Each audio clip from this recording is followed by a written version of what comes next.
CM Suvendu ने फिर दिया तगड़ा झटका। मदरसा और नमाज के बाद अब मौलवी इमामों पर गिरी गाज, तिलमिला गए मौलाना।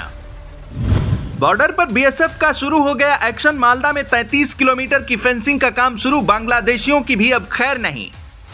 नया ही नहीं, पुराना हिसाब भी बराबर करने लगे शुवेंदु अधिकारी। 181 एफआईआर दर्ज। टीएमसी नेताओं को घसीट ले गई पुलिस। बंगाल पुलिस अब बदल चुकी है। पुलिस की पावर क्या होती है अब बंगाल देख रहा है। शुवेंदु अधिकारी ने बयान दिया और काल बनकर कोलकाता पुलिस टूट पड़ी। दंगाइयों को खोजा जा रहा है, बवालियों का हिसाब किया जा रहा है। बंगाल से लेकर बांग्लादेश तक तहलका मचा है।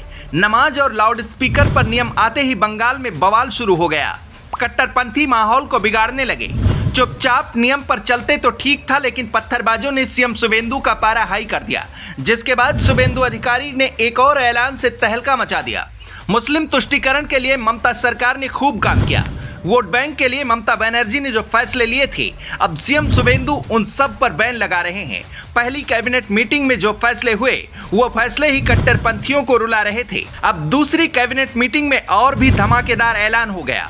मौलाना मौलवियों को बड़ा झटका लगा है। सीएम शुवेंदु के हालिया 3 बड़े ऑर्डर सुर्खियों में हैं, जिसमें मस्जिदों से लाउडस्पीकर हटाना, अवैध मदरसों पर बुलडोजर एक्शन और खुले में नमाज पढ़ने पर बैन। इन फैसलों ने बंगाल को हिला दिया है। और अब सबसे बड़ा फैसला, मदरसों को मिलने वाली तमाम सरकारी सहायता को बंद करना।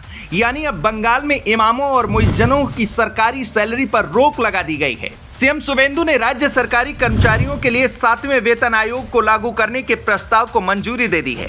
इसके साथ ही 1 जून से सभी महिलाएं सरकारी बसों में मुफ्त सफर कर सकेंगी। यानी बीजेपी ने अपने घोषणा पत्र में जो भी वादे किए थे, उन वादों को सीएम शुवेंदु ने जमीन पर उतारना शुरू कर दिया है। शुवेंदु अधिकारी के एक्शन के बाद अब मालदा में 33 किलोमीटर की फेंसिंग का काम भी शुरू हो गया है। घुसपैठियों को नानी याद आएगी।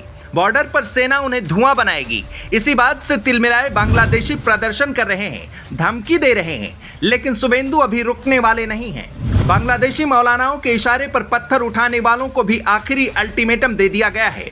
पार्क सर्कस में हुए बवाल के बाद शुवेंदु अधिकारी ने कहा कि पत्थरबाजी श्रीनगर में बंद हो चुकी है, अब कोलकाता में भी बंद होनी चाहिए। अगर कोई सोच रहा है कि पुरानी सरकार की तरह पुलिस के हाथ पांव बांध दिए जाएंगे, तो वह गलत फहमी में है। मुख्यमंत्री ने साफ कर दिया है कि राज्य सरकार अब पुलिस पर किसी भी तरह के हमले को बिल्कुल बर्दाश्त नहीं करेगी। यानी पत्थरबाजों की तुड़ाई के साथ अब तगड़ा एक्शन भी शुरू होगा। सिर्फ नए दंगाइयों का ही नहीं, बल्कि पुराने वालों का भी हिसाब होने लगा है। 2021 के विधानसभा चुनाव में जो हिंसा भड़की थी, अब उसका हिसाब किताब करने के लिए पुलिस ने दोबारा से जांच की फाइलें खोल दी।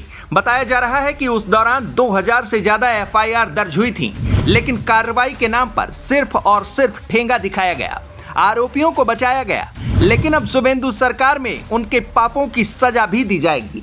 दरअसल उस दौरान हिंसा में करीब 50 से ज्यादा लोग मारे गए थे। सूत्रों की माने तो अब तक 458 मामलों की नए सिरे से जांच शुरू हुई है।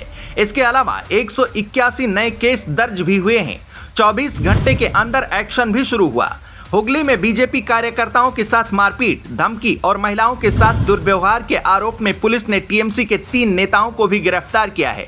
पीड़ित परिवारों से अपील की गई है कि वे आगे आएं और अपनी शिकायत दर्ज कराएं, भले ही उनके पास ठोस सबूत ना हो।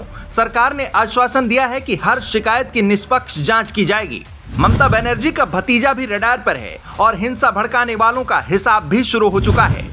पुलिस को निशाना बनाने वालों, सीआरपीएफ पर पत्थर बरसाने वालों को भी अब एसी में बैठकर सिर्फ देखा नहीं जाएगा, बल्कि जमीन पर उतरकर उनका हिसाब होगा। सोनार बांग्ला बनाना है तो ऐसे दंगाइयों का हिसाब बहुत जरूरी है। शुवेंदु जिस तरह से एक्शन में है, क्या वो सोनार बांग्ला वाला सपना पूरा कर पाएंगे? अपनी राय कमेंट में बताइए।